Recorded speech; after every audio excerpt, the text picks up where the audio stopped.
Good afternoon, everyone, and welcome to the Institute for Government. My name is Nick Davies, and I'm a Programme Director here.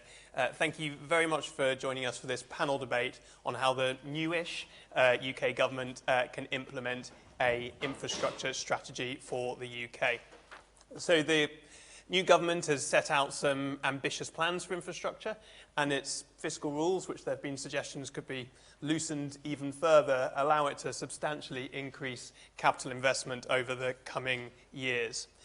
The government has already pledged support for HS2, but we're going to get a much clearer idea about the government's vision for infrastructure more generally when it publishes the UK's first national infrastructure strategy next month. But it's much easier to make pledges than it is to complete projects. And as a new report by the Institute out today shows, the government since 2010 have consistently underspent their capital budgets for a variety of reasons. The capacity of the civil service, overly optimistic delivery timelines, and the diversion of capital investment to cover day-to-day spending needs. Projects have also been hamstrung by poor coordination between central government, the wider public sector and industry. So how can the Treasury coordinate infrastructure decision-making across Whitehall? How can Whitehall and central government work closely with combined authorities, subnational transport bodies, local authorities, LEPs and others to deliver the infrastructure the country needs? And how can the government provide industry with the certainty that it needs, and how can it build constructive relationships with industry to deliver these projects? So to discuss these issues, I'm delighted to be joined by this fantastic panel. So our first speaker will be Bridget Rosewell, who is a commissioner with the National Infrastructure Commission. Second will be Tom Thackeray, the Director of Infrastructure at the CBI.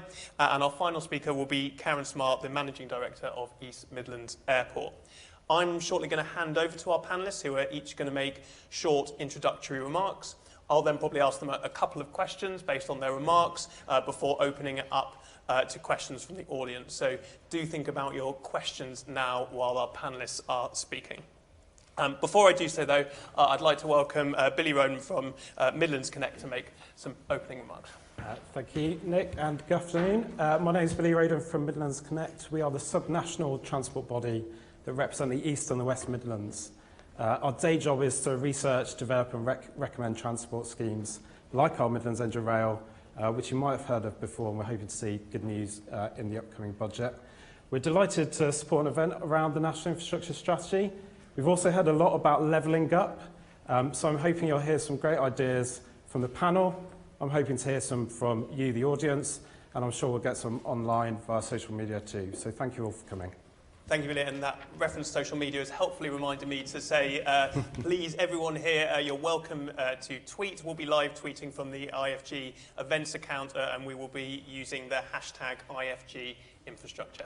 Right, without further ado, over to you, Bridget. Okay, thank you very much, and thank you for inviting me at this propitious moment where we are waiting for the budget on March the 11th, where we are expecting a national infrastructure strategy to be announced.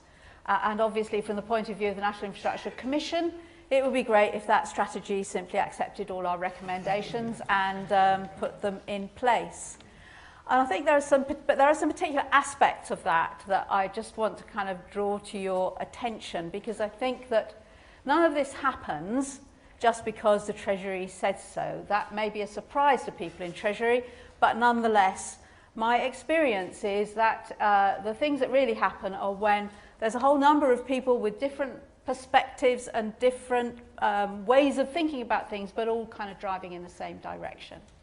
And I think that the elements of that we all need to kind of get behind, if you like, are firstly to agree some long-term ambitions and objectives.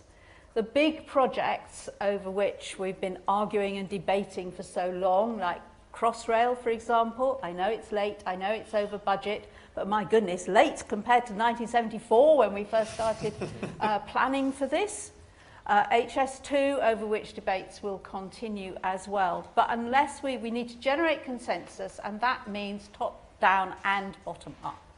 I'm really interested in the fact that Midlands, Transport for the North, all of these people are putting together their own programmes, and that's a bottom-up process. East-West Rail, which has now got its TWA for the middle section and is got an agreed route after consultation for the Bedford to Sandy section, which was the one that got built over after the line was closed. That was not something that came out of central government. It was something that, in other words, did it come out of a regional plan either, incidentally, since it cuts across regional boundaries. It came out of people in that area thinking that that was something that needed to be done and pushing for that. And then the top down beginning to kind of buy into that and feeling that it was harder to say no than it was to say yes. So that's one important aspect. Make it hard to say no. Generate a long-term consensus about the direction of travel, but trying not to get too much detail involved in so many programs at the beginning. The other thing that we do is we say, well, we might do this, and then we spend years and years and years trying to get the best possible solution to that particular problem by which time it's out of date. So trying to stop the best being the enemy of the good is one of my own personal mantras.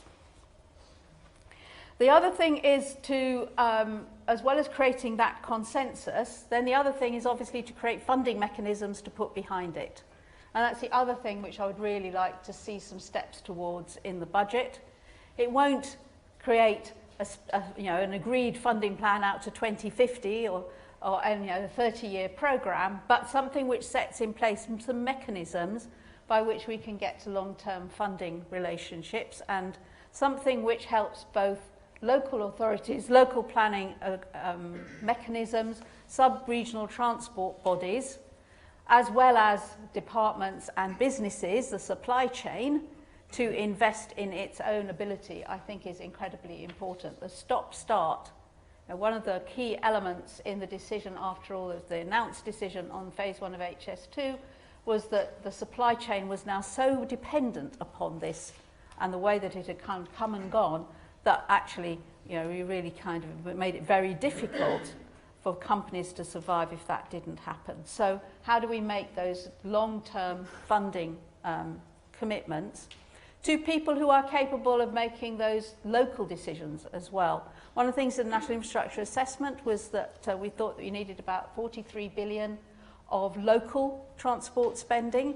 Some people have tried to tack that onto HS2, but it isn't. It's very much more about the intra-city things that need to be done, commuter networks, buses, potholes, all of the things which certainly can't be done very effectively out of Whitehall and can't be done very effectively by anybody if there isn't a sensible long-term plan. Chucking money in right at the end of one financial year and then taking it away for the next one is not the way to do anything effective. So the Treasury needs to set out those parameters and the envelopes, if you like, the long-term perspectives. They might, of course, increase the fiscal remit. National Infrastructure Commission works to 1.2% of GDP. We have worked to that. We haven't, on the grounds that trying to do something different would have been foolish, but if they come along and ask us to work to a higher remit, I'm sure we'd be willing to do that. So that is very much in their gift. So I think those are the things that need to be done. I'll stop there. Thank you. Brilliant. Thank you. Tom. Thanks very much. Yeah, and a lot of commonality, I think, with what Bridget said. I mean, the first thing to say is that it would be nice if the government actually did deliver the first part of it and deliver the National Infrastructure Strategy. It will be 20 months, I think, by the time the budget rolls around since the National Infrastructure Commission's assessment was first published, and that's really a long time for businesses and consumers to wait for the government to set its stall out.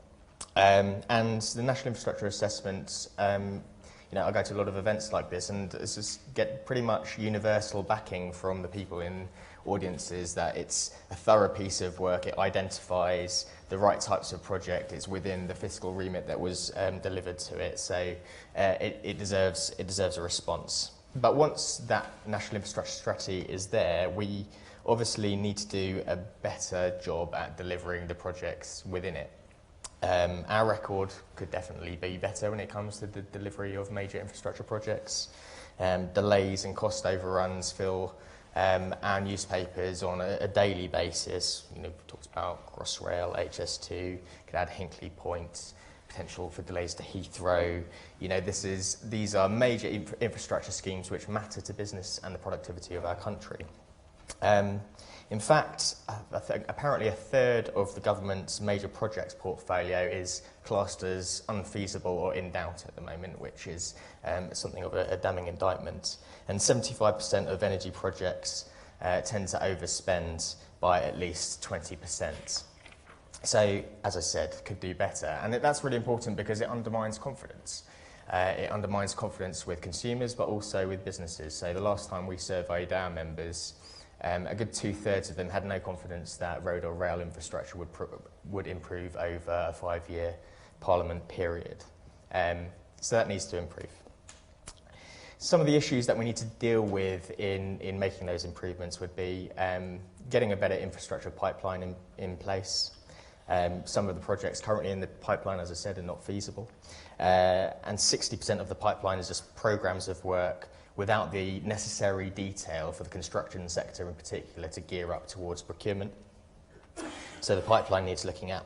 Secondly, the fragmentation of decision making, sort of picking up on some of the themes that Bridget talked about. You know, even within transport, you have multiple agencies, all with the same remit of improving connectivity, but often sort of driving against one another, all reporting into the Department for Transport. So something isn't working there, and with the Department for Transport having accountability there, that's sort of coordination of those actors needs to be built up. And allied to that is, as we move to greater devolution, and I do hope there are moves towards greater devolution, particularly of transport spending with the budget and the spending review, the rules of the game around that devolution need to be made clear. At the moment, it seems to be done in fits and starts. No area particularly sure about what it needs to do to get its hand on some of that decision-making power or the money associated with it. And then the final thing that I think needs to be addressed is obviously the sort of skills and capacity both in the private sector but also within public sector agencies, and that's at a local level and in central government. And commercial skills from procurement into contract management needs to be improved across the board and invested in, and there's some good work going on in the Cabinet Office at the moment with things like the outsourcing playbook being implemented, but actually that outsourcing playbook doesn't extend to commercial projects in construction and infrastructure space. So there's definite opportunities to do more there. The private sector needs to play its part as well. I think the construction sector has been its own worst enemy, bidding against each other at a loss at times, and sort of re-emphasising the poor behaviours, which means that procurement is done as a race to the bottom on cost rather than looking at the quality that can be delivered. So I think I'll leave it there, actually. I think those are the three main problems that I wanted to highlight. Brilliant, thank you. And to our final speaker. So for me, given the business perspective, running an airport is very much like running a small town.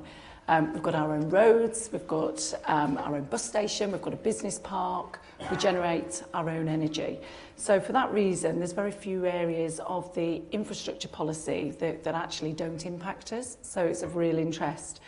It's for that reason we really urge for a strong infrastructure policy framework integrated across government. And I think that's the key to it. It's got to be across government departments so that airports really can deliver the true potential as regional hubs for jobs, for skills and for transport and connectivity. We sit not only in the very heart of our region, East Midlands Airport, but also at the very heart of the country. 90% of the population of England and Wales are within a 4-hour drive of the airport, and that's really key for the business that we do. We're an airport of choice for just under 5 million passengers, flying 90 destinations, mainly in Europe and mainly the leisure market. And we've got a really loyal demographic of local customers who are looking for short-haul flights, but really quote the fact that we're easy to get to and easy to get through as an airport. That said, we're only easy to get to if you're under your own steam generally or on one of the local buses that we've actually pump primed to get to the airport. The integrated transport connectivity really isn't there for the airport, and therefore we miss out on a much broader market. But in addition to the role as a passenger airport, we've got a nationally significant role as for cargo and international trade. We're the largest pure cargo airport in the UK, the 7th largest in Europe, and we pass through the airport every year 370,000 tonnes, over 1,000 tonnes a day, or 1 million packages a day, if you want to be able to visualise that, an estimated value of £40 billion. So we're a global trade hub for markets, not only in Europe, but for the US and for the Middle East. And we've had significant investment on and around the airport, mainly private investment. £90 million investment in DHL makes its expanded facility the 3rd largest air cargo hub in the world after Cincinnati and Leipzig, and £140 million hub that UPS are now building will make East Midlands one of the largest hubs in Europe for them, supporting around 1,000 jobs for local people once it's complete later this year. I talk a lot about airports, not just East Midlands, but airports in general and regions having very symbiotic relationship. If the airport does well, the region does well. And that absolutely is key for us at East Midlands. We take our regional role incredibly seriously, and we're proud to be the largest employment site in the local area. Over 9,500 jobs employed across our airport campus. And we have our own skills academy that's worked for, we've worked very much with the local job centres to get predominantly people back to work and returning to work. And we're proud that over the last 7 years we've returned around 700 people to work. The challenge for us is we know that there are pockets of unemployment within our region. How do we get those people into the jobs that are here right now and the future jobs that we're going to be creating? So airports must be considered as vital infrastructure across the UK, and they are one of the government's best ways of connecting regions, connecting jobs and boosting productivity and trade. Brilliant, thank you very much. Lots and lots of content there. Bridget, I might come to you first. You talked about having both a top-down and a bottom-up approach. Do you think we've got the balance right at the moment between those two? So Tom talked about kind of greater devolution. Is that something you would like to see as well? Yeah, that's definitely something that I think is very important, that unless we have a properly organised devolutionary process, we won't get the kind of integration which Karen, for example, is talking about. It's not going to happen from Whitehall. It can't. That's just too far away. And I think that's been the big problem for infrastructure decisions over the past 20, 30 years, that it's been too centralised. It's very difficult. People don't like giving up their decision-making capability, and that's why they need help, people. Help from everybody in this room and elsewhere to try and get that devolution story to work properly. I'm really encouraged by the existence of the sub-national transport bodies. Only one of them so far has statutory status, which is Transport for the North, and apart from TfL, which is the first one, if you like. But there are others. Transport South East exists. There's Midlands Connect, as we've heard. They need to know what they can do, and they need to have budgets to do it with. This remains financially incredibly centralised country. Karen, is that something you would like to see as well? Yeah, I think if we look at the decision-making powers across the different bodies, then actually we've got to be really clear on what the roles are and how they are going to be able to deliver that. So I've seen over my 2 years now in the Midlands that the region come together, and it cuts across LEPs, it cuts across the East and the West, but actually we're unified in where we recognise we need to spend money on infrastructure, and the Midlands Engine Rail is a key project where we know as a region that's exactly where we need it to be. Tom, I wanted to pick up on your point on the kind of construction sector. Obviously we had Carillion's collapse just over 2 years ago. We've had some of the other firms struggling, and it appears of some of the bigger outsourcers, it's the ones who are more service-focused that have turned their business around a bit quicker, and it's the construction ones that are still struggling more. Is that a problem that's just endemic to that sector? Is it due to government contracting? What's the problem there?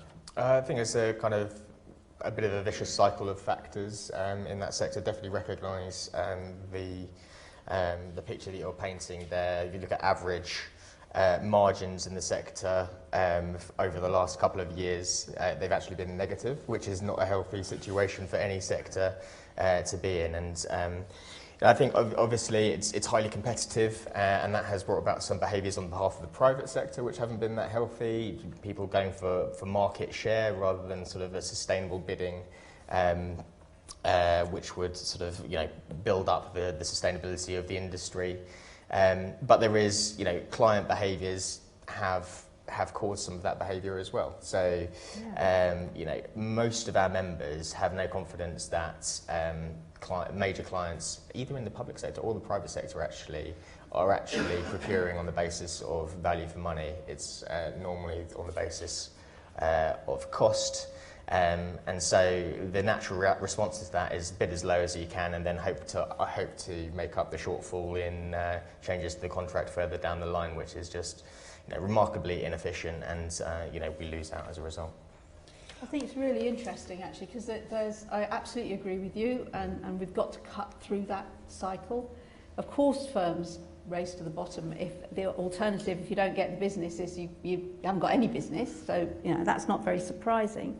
And there are places where it's worked better. So bank station upgrade, for example, seems to be going. There have been some problems. It's a complicated project, so there are obviously things that go wrong. But the contracting mechanism seems to be working well.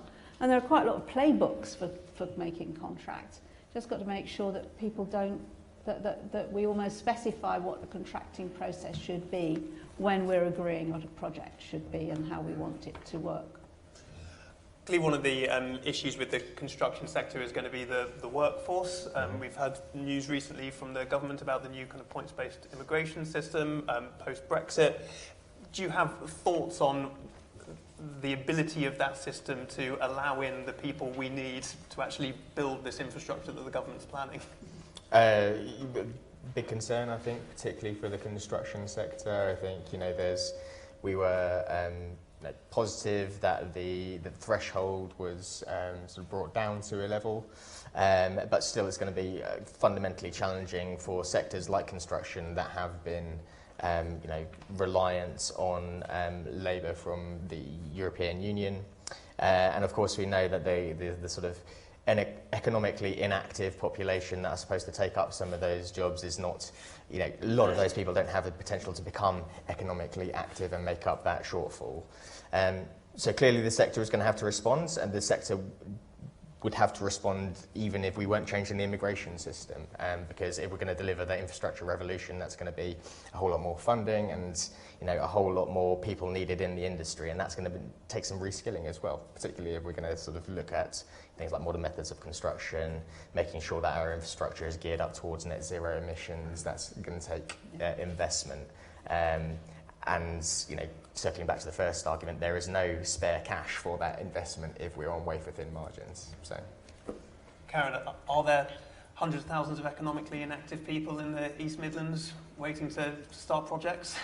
Well, and it's really interesting. We've got, if I look just in the immediate vicinity of the airport, we've got very low unemployment. But as I said, there are pockets of unemployment in key areas, but they're isolated and they're not connected and not able to get to work. And particularly if you look at the airport industry, where we're asking people to come to work very early in the morning, because that's when a lot of the flights are taking place. So we need to look at the transport and the integrated transport, how we get these people socially mobile. That is just going to bring back social benefits in due course. And we're looking for some, we're looking to create through potentially free port status, where we believe that we are key for that as a hub at the airport, but working very much with partners within the region. And it's a regional opportunity to create some high value, high productivity roles, but also we will need some low skilled workforce. That actually we are the service sector after all, and logistics is going to need a mixture of all. Great. Okay, so with that, I'm now going to open it up to some questions from the audience. Can I please ask you to keep them short and that they are in fact questions and not long statements? And could you please say your name and where you're from, and just a reminder that this is on the record, and I'll take a few at a time. So hands up. So we'll take the lady over there in the white. Thanks very much. Una Muirhead from Policy Connect, the other non-partisan think tank around here. I was really, really pleased to hear people talking about top-down and bottom-up. We're publishing a report on Wednesday, which is about levelling up industry and manufacturing, and I think we came to the conclusion you couldn't just look either bottom-up or top-down. So, but I've got a question on both the top-down bit and the bottom-up bit. The top-down bit is, we've seen how really helpful the climate change 2050 target has been. Sort of big strategic target which gives a direction of travel for both industry and government. Is there, do you think, a sort of similar type of target that we could have for the, let's say, England as a whole, that would kind of really help to kind of bring up the regions in terms of infrastructure and industry? And secondly, on the bottom-up bit, clearly Midlands, Northwest, various other bits, you know, where you've got big powerhouses and engines, they're doing fine in terms of bringing people together. But what about those more tricky county-based areas? You know, do you think there are some good models there for, you know, the devolution bit and how you get that kind of ability at that local, at that not local level, but sort of cross-local level to actually be able to take a big chunk of money and spend it wisely? Great, thank you. Also for that reminder that other non-partisan think tanks are available. We get the gentleman there in the striped suit, thank you. Years ago, the fashion... Sorry, can you say your name? David Lynn, House of Lords. I dabbled in this stuff over the long period of time now, but I'd like to put a question to Bridget. There was a time when there was a very strict way of doing cost-benefit analysis, and the World Bank has its way of doing it, and other people have their own way of doing it, but at least one would get a rate of return, one would argue about a discount rate, and so on. We seem to have gone to that extreme now in the way we're looking at things. Election campaign, just say, you know, oh, we like that idea, jolly good idea, absolutely essential. How does it relate to doing the rates of return? I mean, the Treasury must be tearing their hair out, Bridget. Must they or not? Good. Thank you, and we'll just take one more question quickly. Yeah, gentleman, just there as well. So all those, I'm not from the House of Lords or anywhere like that. Simple question, why will HS2 take 20 years? Perfect. Okay, so we've got questions on top-down and bottom-up, the use of cost-benefit analysis, and why will HS2 take so long? Bridget, let's start with you on the cost-benefit analysis question. Absolutely. So the rate of return actually needs to be defined in relation to what the benefits are actually going to be, or what you expect them to be. That's the costs, hard enough to forecast the costs of something. The benefits actually accrue over an even longer period, and it depends what they are. So we had what appeared to be a very market-leading method for assessing the benefits, for example, of transport systems, which assumed they didn't impact the economy, which actually made it, it was intellectually really kind of challenging and interesting thing to do, but it was based on a really limiting assumption. If you're going to take long-term programs, then the whole purpose of doing them is exactly that they will have an impact on the underlying economy. And then the way that you have to think about the benefits becomes much more complicated, much more uncertain, incidentally. So I think we need a different approach to thinking about cost-benefit, which is not ignoring the returns, absolutely not, but which is actually thinking about it in a much more probabilistic way. So one of the ways that I try to think about it for the Commission is, where are the investments which are going to have a return no matter pretty much whatever I think about? We might argue about how big it is, so there'll be some ranges there. The investment in broadband, for example, is going to have a return. Under no circumstance that I can imagine, there may be ones I can't, do I think there isn't going to be a return to investment in broadband Wi-Fi communications. I find it quite hard to imagine scenarios in which it's not worth investing in electric vehicle infrastructure, charging points and so on. Again, we can think about the scale of the return, but again, you come back to what the scenarios in which it has a positive one. If I begin to think about hydrogen, well, I'm not so sure. Or drones, we were discussing earlier, I really am very uncertain about whether there's a return. So it becomes much more about thinking about probabilities and uncertainties than it does saying, if my model does that, it's 2.1 and that's worth doing, and if my model says this, it's only 1.7 and it isn't. That, I think, has turned us into, it's moved us away from sensible attitudes to cost benefit. But I do think that cost benefit is absolutely crucial. Can I comment on the first question about the targets? I think that's absolutely a good point, and I think there's multiple targets which would be useful in the infrastructure space, which are probably not properly tracked at the moment. Looking at things like travel to work areas and expanding them around city regions to improve connectivity for local people. Broadband connectivity would be very easy to measure, the access to broadband, and indeed that is, but to set some targets across the country for that. But one of the things that I think we should be measuring is definitely on our capacity to deliver and our record at delivering these things. I think fundamentally at the moment we're probably sort of reliant on the NAO or the Public Accounts Committee to sort of flag up when things have gone wrong, but we looked last year actually trying to produce an infrastructure tracker just to see how things are on track or not, but we couldn't do it because just getting that information, getting the data together was just a completely it just wasn't feasible for us. But that seems like something that there's a public interest in knowing how well we are doing it in delivering this infrastructure on a sort of real-time basis, particularly for major projects. So that's something that I'd like to see happen.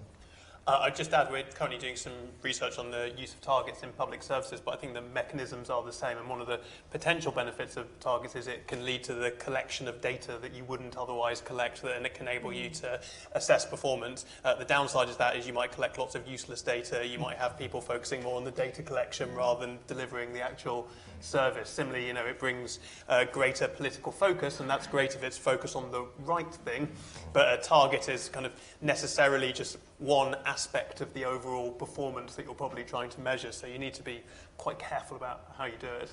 And indeed how you can measure whether the thing did what it said it was going to do on the can later, particularly with big programs, because the world changes so much. Doing an appraisal as to whether you achieved what you thought you were achieving is nightmarish, to be honest. But nonetheless, we should be thinking about it. Really, just to add, I think that we've got to look at the big challenges that are set out in the National Infrastructure Assessment and understand what we're trying to deliver here and what we're trying to fix, and not look at individual projects and a simple return on investment on the individual projects, but more the wider benefits of what, by solving some of those bigger challenges, the societal benefits that we're going to get from that. So we need to just expand out and also look at what we can then connect back into existing infrastructure. So there's a couple of things we didn't quite pick up there. So would anyone like to hazard a view on why it is that HS2 is going to take so long? I can feel your eyes looking at me. They are looking at me, yes. I think major infrastructure is complex. HS2 is a very complex scheme. It takes a long time to deliver it. I think from the CBI's point of view, even with the length of time that it does take to deliver a programme like HS2, it's important to focus on the benefits that unlocks, as well as the cost and the time that it takes to deliver that. And for us, the connectivity of 8 out of 10 of the UK's largest cities, the sustainability benefits of connecting, of taking freight off the road and onto the rail system, massive benefits over a hugely long period of time, which the CBI has been hugely supportive of. But I also think HS2 isn't the answer to everything. It's just one part of the jigsaw. So, certainly in the East Midlands, we're saying that we can't wait for HS2 to come along before we then start to look at some of the other projects, development that we need to take place. And Development Corporation in the East Midlands that we're looking to work through now, we see HS2 as being the last piece of the jigsaw. So we need to recognise Toton is going to be a key site. We need to do all the other connectivity and to start to build up and develop the infrastructure around that, and that will be the last piece of the jigsaw that slots into place.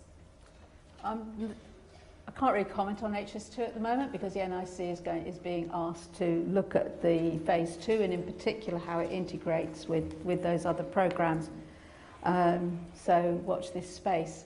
But I have said that devolution is important, so you're at liberty to come and bend my ear.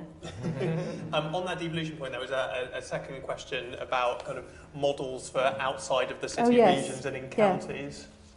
I agree it's a challenge, and I don't think we've necessarily got that right yet. NIC, we've made recommendations about rural broadband, for example, and how that should work. It's really in specific areas. So in terms of that sort of metric, if you like, for how we get the less the less urbanly dense areas to be able to act together, I think that's still a work in progress, so I suggest you keep on it. Okay, let's take a few more questions. Hands up. We will take one here. Renee Lavanchy from nowhere in particular. Are we missing the wood for the trees a bit here? The title is How Can the Government Implement an Infrastructure Strategy? The government hasn't got any strategy, has it? I mean, there's no transport strategy. We don't know if the government wants people to get out of cars and onto public transport. We don't know how they want to decarbonise transport. It's debatable whether there's an energy strategy. They want to see lots of offshore wind, yes, but what's going on with nuclear? No idea. What's going on with EV charging? No idea.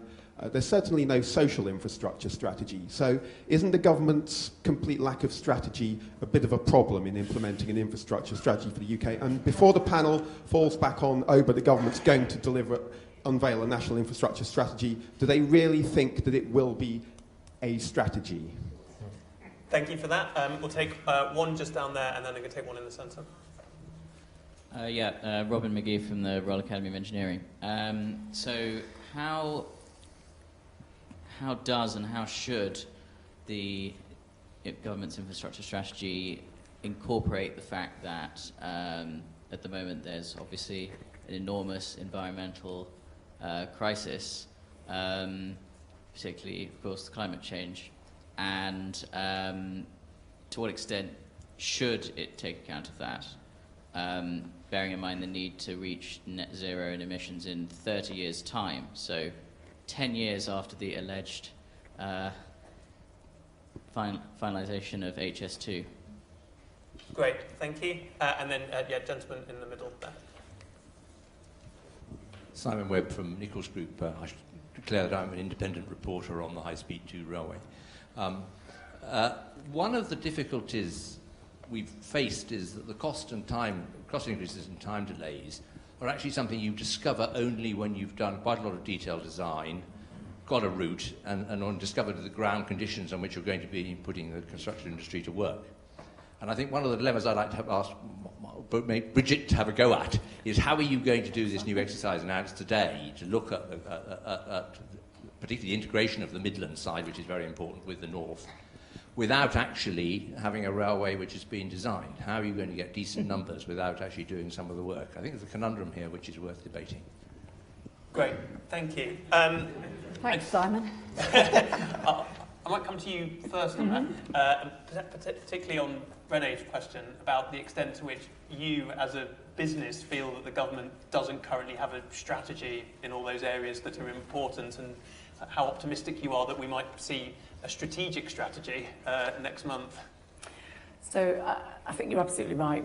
What we're seeing is that across government departments, there hasn't been the consultation and the working together. If I look at the aviation strategy alone is not going to solve it. If we look at it, other factors that need to be considered around aviation strategy: tax, that will be with the Treasury, housing, planning, rail, and the road perspective. You can't look at it on its own, and at the moment the aviation strategy feels as if it's quite isolated. That said, recent consultation that's come out for the free ports, it has come from 3 government departments as a unified consultation, and I think that's a great sign that government's starting to do more of this, and already that's brought together transport, the Treasury and the local government departments. So I'm much more hopeful that that's actually going to be much more unified and deliver an output as an initiative. I think in terms of the infrastructure strategy, you're right, there's a danger it's just going to be a list of stuff, and actually it's not there as a wholesome strategy that really is grasping the big issues that we need to solve and making sure that we have a plan to do so. So watch this space, but I think cross-government department working is really key to this. Tom, anything you'd like to add to that on strategy? Yeah, well, I mean, we sort of live in hope that it's going to be more than a list of projects. I think, you know, actually having some outcomes that you want the infrastructure to deliver is sort of a key part of that. Levelling up is a nice kind of soundbitey phrase, but it can mean about 150 different things. So, you know, what is the kind of substance behind that? Do we mean actual levelling up? If London was to reduce its productivity to level up, is that sort of achievement of that outcome? You know, so a bit of detail behind the kind of soundbite on that kind of agenda would be useful.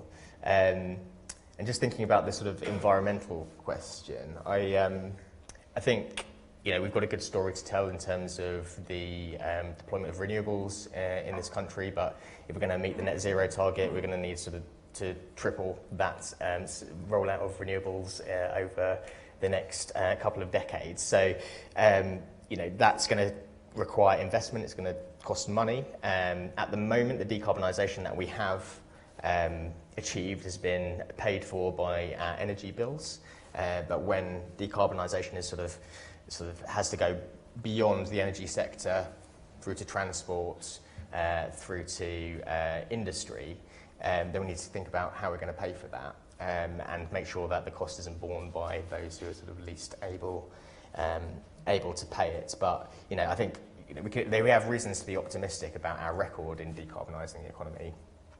Alongside the National Infrastructure Strategy, we hope there will be an energy white paper which would answer some of those questions about what we're going to do about new nuclear, what kind of technologies are we backing for the decarbonisation of heating our homes. There's some big policy questions which need to follow up the sort of political announcements.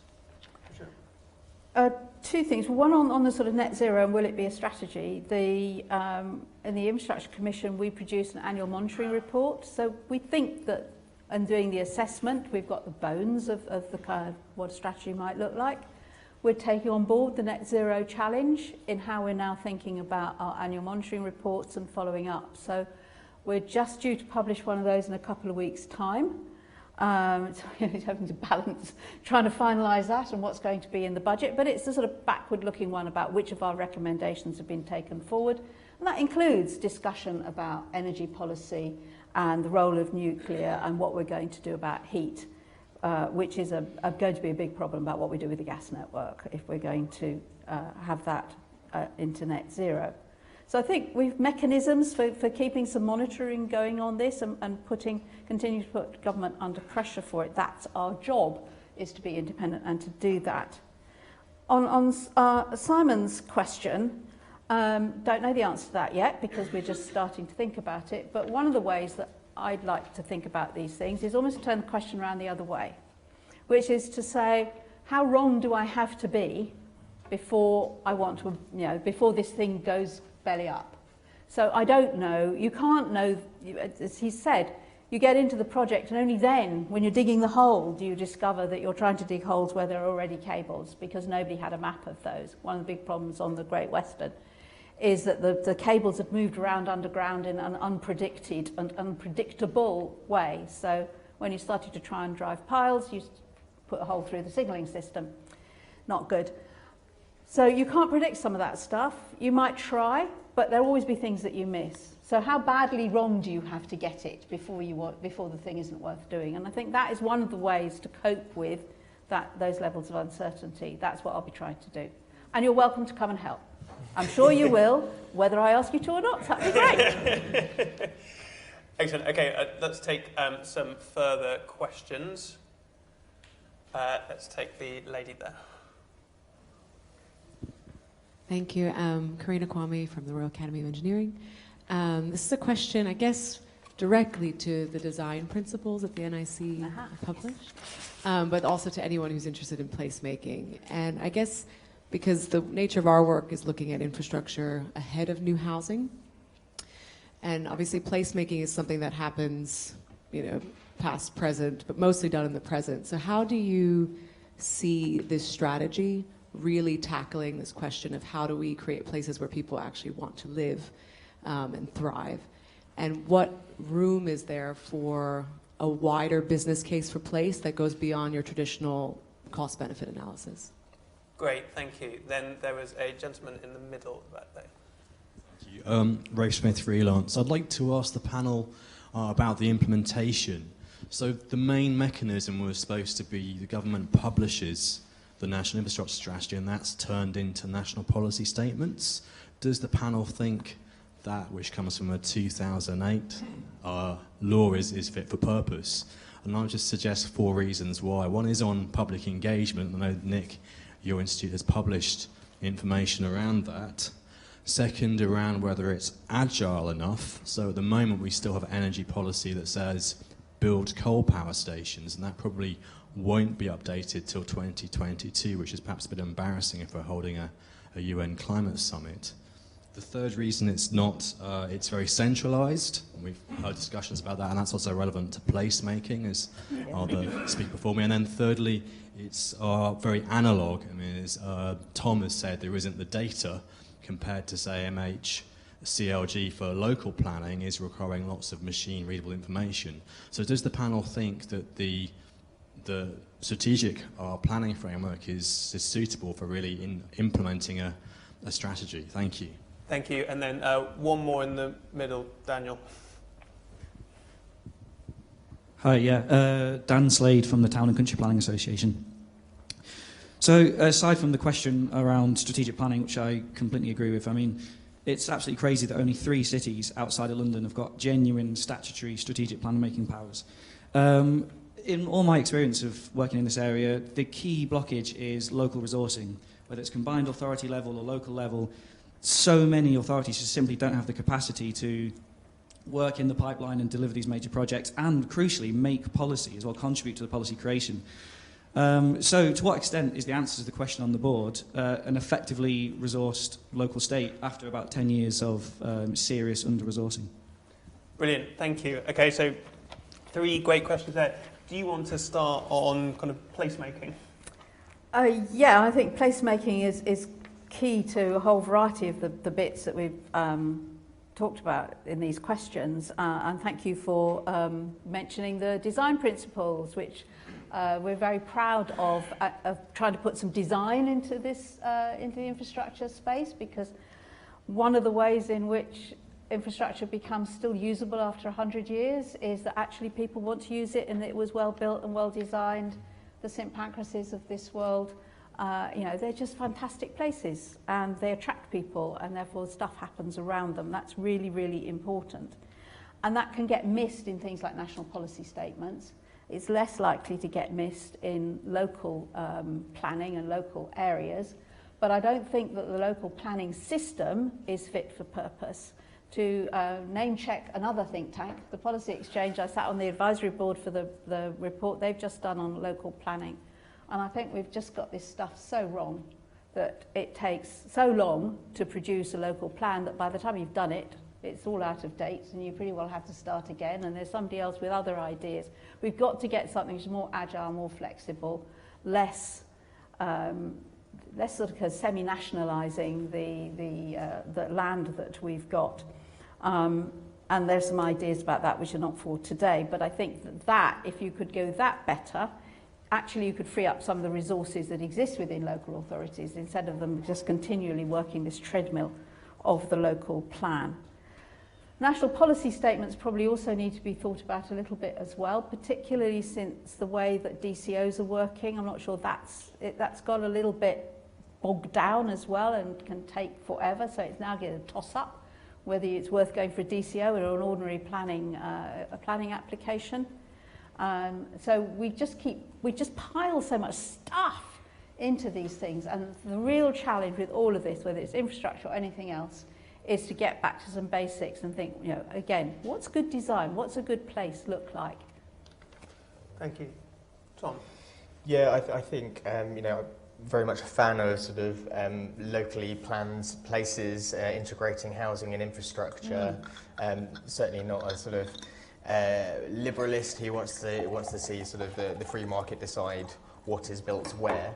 And I think, but to do that successfully, you do need, sort of joining up the first and the third question, you do need to have the proper resource at local level to deliver local plans. And, you know, the sad truth is there's a sort of a criminally small proportion number of up-to-date local plans in place, and that just leaves business in a sort of feeling of limbo that they don't know what they can provide in those communities. So I absolutely think that if we are going to gear up capital spending over the next periods, there's no point doing that unless you've got the delivery capability at a local level to plan for how you spend that wisely. And yeah, so I'd hope that any moves to increase sort of is on both sides of the equation there. On the sort of national planning, national policy statements, I think actually, you know, there is a role of the centre to sort of set an outcome that they want to see for things like energy policy. I think, you know, to decide, you know, what we're going to do with nuclear power is over the next 10 years is a very important national-based decision which needs to be taken by central government.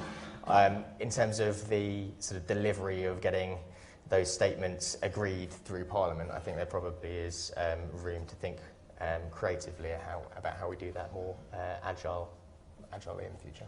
Go. I've already mentioned the Development Corporation work ongoing on the East Midlands, and I think this is really key. It's looking at placemaking, centred around the Toton HS2 station, but also it's brought in two other key sites, one being the airport and the Radcliffe-on-Soar power station, where really it's around how we create inward investment, how we create jobs, and actually how that benefits the region as a whole. So it's certainly not focused on the sites just growing. It's just that they are key enablers for regional growth, and I think that's incredibly important. I think you know, that's how we're going to get true economic benefits. We'll have the right governance structure. We can take ownership of funding and actually spend wisely in the right ways at the right time. But it does need that long-term vision that we're working through currently. Would that be one of the biggest development corporations ever, if you could get that through? I think it probably will be, actually. It's quite a big geography, isn't it? It is a large geography, and it is very much regional. Yeah. It's working, whilst the three sites are relatively neat area, the benefits go quite broad. So I think it's, you know, it's a fantastic, exciting opportunity. And I think the East Midlands has been very much criticised in the past for, you know, the cities, the counties not working together, different political persuasions. This is about all the local authorities coming together. It's about industry. It's about the CBI, other bodies being involved. I've never seen the region as united behind one initiative as what this is, and I genuinely think that that's the way to get things moving forward. Great, let's have one more final and very quick round of questions. We'll take the gentleman there at the back in the purple, then there, and then there. Hugh Lloyd. In the dim and distant, I was involved in the creation of the Planning Act 2008 and the MPPSs and all of those things. And it just struck me that they were all invented before the crash for a completely different world and outlook. They were invented before perhaps even 80% carbon reduction, but certainly before net zero. And I wonder whether the question we should be debating is not how, but whether. This should be a bottom-up, engaged, place-based process, perhaps using development corporations, that recognises not only the infrastructure for business and growth, but the infrastructure, green and industrial, shall we say, that will prevent the flooding disasters that half of the country has seen in the last 2 months. Thank you. And before. Okay, thank you. Gentleman there with the hand up. Hi, Zachary Wise from Oxford Economics. So on the subject of green energy stuff, I just wondered what you thought of a sort of more radical idea of replacing all domestic flights with, well, trains or whatever else. And also, just quickly, a note on maybe on electric engines in planes and accelerating those through. What your thoughts on how that could be done? Great, thank you. And then just the final question here.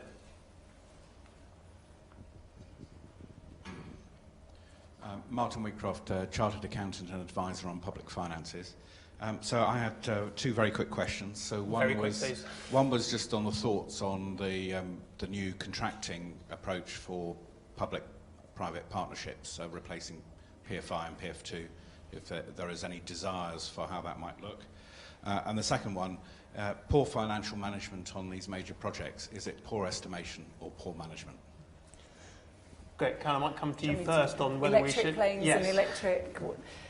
So as an industry, we know we've got challenges and we've got a long way to go, but the industry is working together.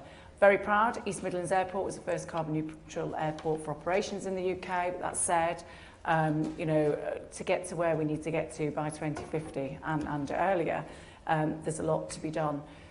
Sustainable Aviation Group is the industry coming together, airports, airlines and the OEMs who are producing the aircraft coming together to really work out how to address this. There's a lot to do. We know that, again, we've got some great advanced manufacturing. Rolls-Royce, for instance, working on the first electric engine. Drones, we've got drone operators who are looking on drones to transport people around all within the East Midlands region. And, you know, the electrification of aircraft, short haul, I think that will come quite soon. Small journeys, you know, we need to look at how we're going to address the more long haul, and I think that will come from more sustainable fuels and looking at things in a different way.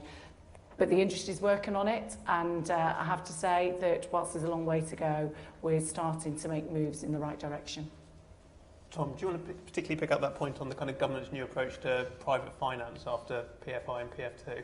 Yeah, I think, you know, there have been many reports written about the sort of shortcomings of PFI, PF2 and value for money for taxpayers. But it is worth noting just how much social infrastructure was delivered under that financing model. And it is really important in terms of signalling to the industry, you know, that we do have a sort of branded way of doing things in the UK. And actually that's generated so much expertise and knowledge in the UK, which we risk losing out to other destinations if we don't have a model which can attract private finance. And I think it's probably going to be a sort of horses for courses situation with different models used for different types of infrastructure in the future. There's sort of a lot of excitement around sort of using the regulated asset-based model in more scenarios than it has been used previously. It's not a silver bullet. Sorry to sort of roll out that catchphrase at a policy event, but it's going to be a horses for courses scenario. And I think what would be useful is just a document from the government which kind of set out how it intends to provide a model for financing infrastructure in the different infrastructure classes come the budget. Bridget? I believe that we are expecting a response on the infrastructure finance review, so we should watch that space. The NIC, we put evidence into that. I'm not a fan of the RAB model myself, but that's just personal position. But though it's had some positive feedback. So perhaps I should just, on this estimation and management, usually when things go wrong, there's a bit of both. But I think one of the big things which actually pulls that together is that we haven't really established an agreed governance system for major projects with people who really know what they're doing sitting in there. And when it goes wrong, we seem to reinvent yet another system of assurance or additional governance. An assurance panel is what we're now going to have. And I'm not sure that that's really what we actually really need to build, is just the expertise in people who know how to do these sorts of large projects. And those large projects are the national ones. So we shouldn't, we need more devolution, but it's not an answer to everything. And we still need some national things as well. We need to think about how we're connecting all the different regions and the different cities, as well as encouraging them to have their own positions as well. That requires the more complex negotiation than coming along with the big stick of central government, and we're all going to have to learn how to do that. Brilliant, thank you. So with that, I'm going to bring it to a close.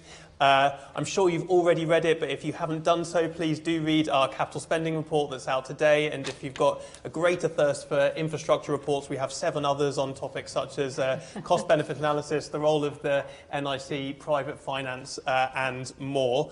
I'd like to thank you all for attending today. There will be some drinks afterwards, so stick around if you can. My particular thanks to Midlands Connect for partnering with us on this event, and I hope you'll all join me in thanking our three fantastic panellists.